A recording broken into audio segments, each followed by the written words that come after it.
I used to think my problem was time, that I needed more hours in the day, that if I could just wake up earlier, work faster, or be more disciplined, everything would fall into place. But what I eventually realized is this: my issue was not time management, it was how I was choosing to spend my time and what that was giving back to me in return. Because at the end of the day, it's not always about getting more done.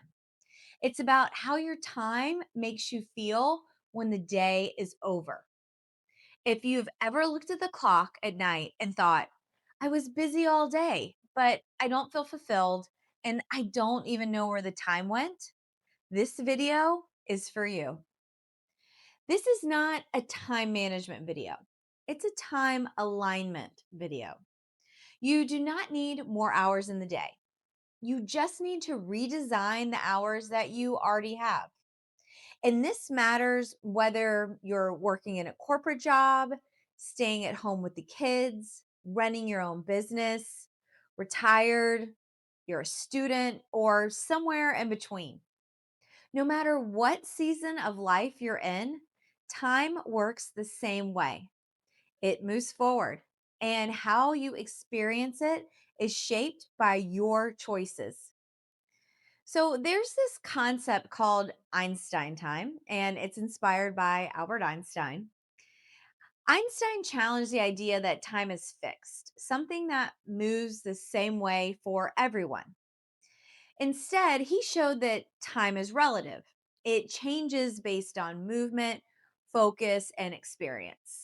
Now, I'm not going to turn this into a physics lesson, but when you translate this idea into everyday life, it becomes incredibly practical because you already know how true this is. A meaningful conversation can feel like 5 minutes. Sitting in traffic can feel endless. A creative flow state can make hours disappear, and so can scrolling on your phone and somehow eating up an entire evening. The clock moves the same way in all of these moments, but your experience of time doesn't. That's Einstein time in real life. I first learned about this concept through the book The Big Leap by Gay Hendricks. There's a section on Einstein time that he summarized simply as "You are time." And when I read that, something shifted in my mind because once you really let that land, you are time, you start to see how deeply time shapes the way we live.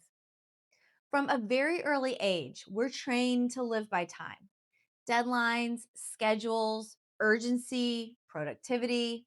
And by adulthood, time can start to feel like an authority figure, something external that we are constantly chasing or reacting to.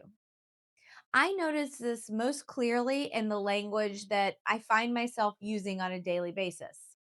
The "I'm running late" text, or "I don't have enough time," or thinking there's just not enough time today, or working on a project and thinking this is going to take all day.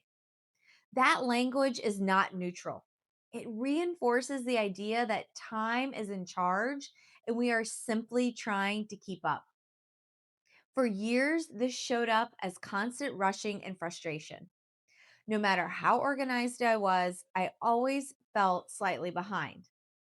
Time had become the authority, and I was constantly reacting to it. And once I really saw that, I knew I wanted something different. This is why Einstein time feels so powerful, because if you are time, then time is no longer something that traps you. It becomes something you shape through presence, intention, and alignment. Two people can have the exact same schedule and walk away feeling completely different. The same hours, but yet a different experience. So, how do you actually start changing your relationship with time? It doesn't begin with rigid schedules or perfect routines. Throw perfection out the window. It begins with awareness and a few simple shifts that help you stop reacting to time and start working with it intentionally.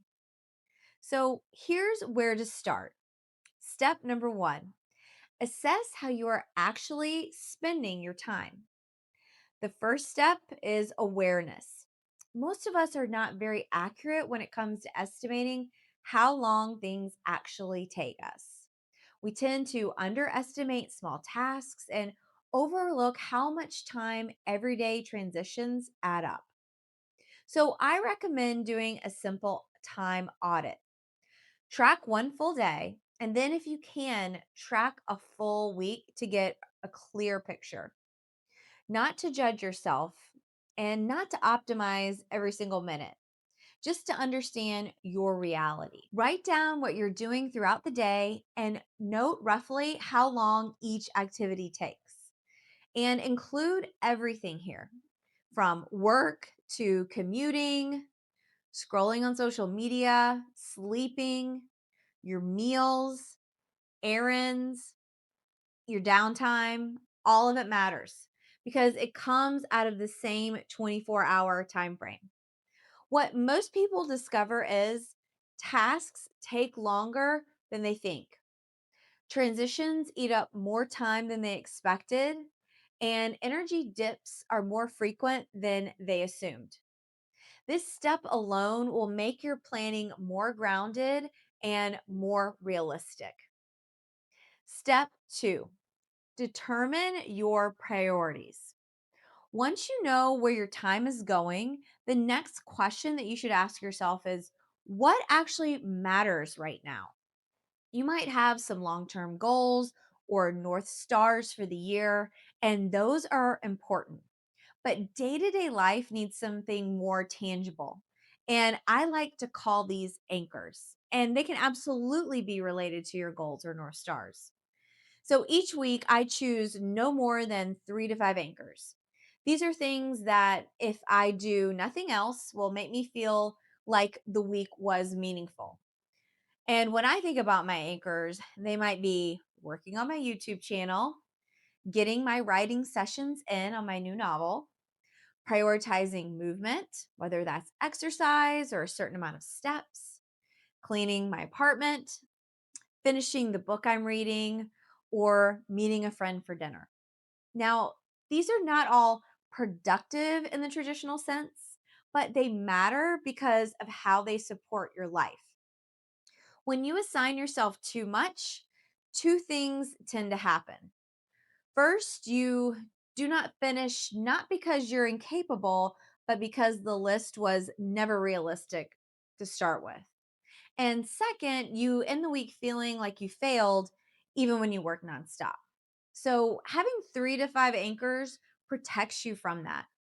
They narrow your focus, reduce decision fatigue, and give your week a clear definition of success.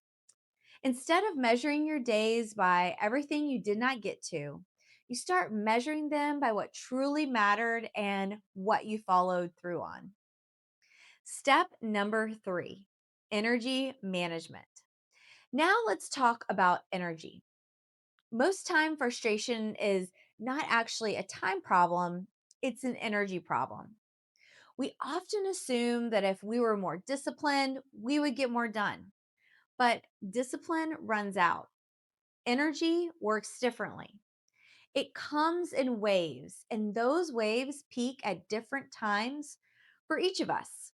Some people have the most energy in the morning, and some people come alive later in the day. Neither is better. What matters is being honest about when your energy is the highest during the day. When you schedule important work during low energy hours, everything feels harder than it needs to be.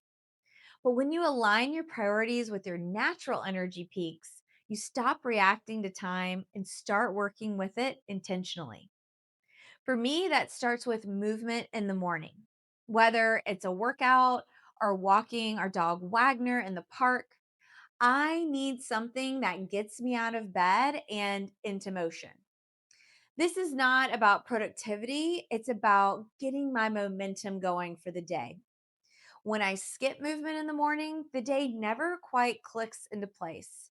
I linger, I find myself procrastinating, and I make less intentional choices than I do on those days that start with movement.